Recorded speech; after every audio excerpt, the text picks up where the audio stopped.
السلام علیکم ملګرو. دا زموږ مځکه ده له بازاره سره له زیارت سره.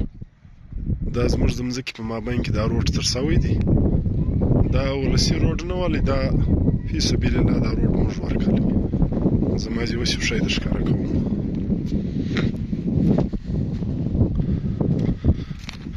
دا روډ خو هغه دی پاتې سولی. دا موږ فی سبیل الله د خدای دپاره ورکړی. دغه عوض موږ نه دی اخیستی. دا د کلي والا ده، دا د کوزۍ کلي والا پرته راشي. دا بیا اوس د غنمو په مابین کې دا خلکو لیاره جوړه کړې ده. بار بار مو سر مو خلاص کړی دی چې وایي هغه روډ مو پرېښی دی، نو خو پر دا نرۍ لیاره مه ځئ د غنمو په مابین کې. بهرحال خلک بیا هم پر ځي. نو دا خلک زموږ خلک په داسې سر نه خلاصوي. خوا مه په دا غنمو نه ده بده، نن په دا لیارې بده ده. خوا مه په زموږ اجتماعي سوچ باندې بده ده. دا خلک بیا هم پرته راځي. په بار بار مو سر خلاص کړی دی. بهرحال دا خلک سر نه خلاصوي. نه دا زموږ تاوان دی، دونه تاوان ګسه دا دی نه. خوا مو په دا سوچ بده ده، په دا فکر بده ده. اخر زموږ سوچ به کله بدلی شي، موږ به کله سر خلاصوو. موږ دغه بوځي هم ډېره کوو. موږ اوس بیا بله دنده راغلې ده دلته. دا خلک لیارې نیسي، روډونه نیسي، خپل کورونه او خپل ځایونه راښوروي. دلته یو څه کسان شته چې هغه ګردمر دغه دنده کوي چې روډ یې نیولی، لیارې یې نیولي او لیارې تنګوي، روډونه تنګوي. په کور په 2 په 3 په 4 په 5 فوټه نه پراخه شي، مګر روډ چې دی لیاره چې د هغه په 1 فوټ هم پراخه شي. او کوم خلک چې لیارې پراخوي د هغو به الله تعالی قبر ور پراخ کړي او هغو ته به الله تعالی قبر د جنت یو دغه ورته جوړ کړي. او کوم خلک چې لیارې تنګوي، لکه زما یو څه تربونه نیسي، لیا روډونه نیسي، لیا مځکې قبضه کوي، عمر خو ته راشي. ډېر خلک ولاړ دا مځکې ګردې پاتې شي. دا مځکه موږ نسو ابادوی، دا هم دغه یې پاته. نو د هغو قبرونه د هغو ژوند هم خلکو ښه نه دي یاد کړي، او په مرګ هم له هغو سره د الله حساب نه کوي. الله د جنت ورکړي، ولې د الله حساب ډېر سخت دی. بهرحال حساب خو دا ذرې غږی.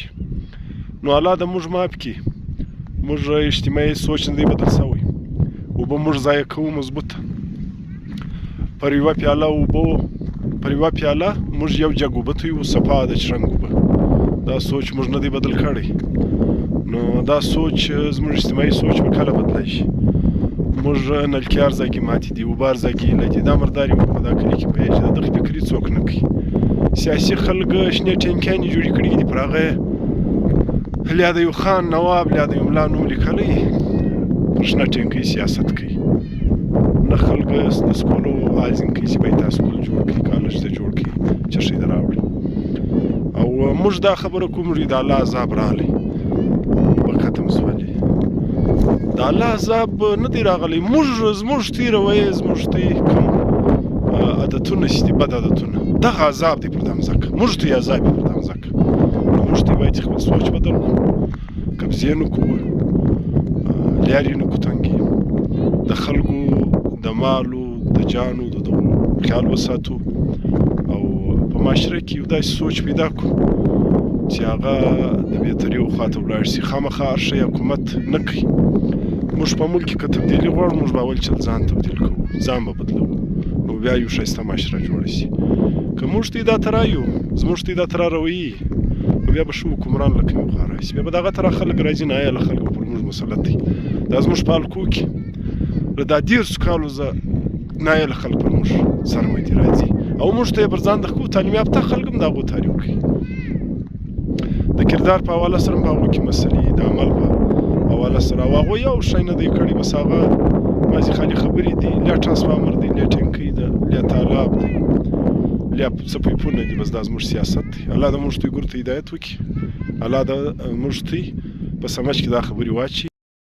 او ماشاءالله د دا ګردو قبضهګیرو د دا 2 نمبر خلکو د مځکې سینې سي لارې تنګوي. د دغو ماشاءالله داسې ښایسته د سپي ژوند دی، بس د سپي پر چم په تړی شي. عمر یې طرز والی او دعاګو به نه کي پیدا. والسلام.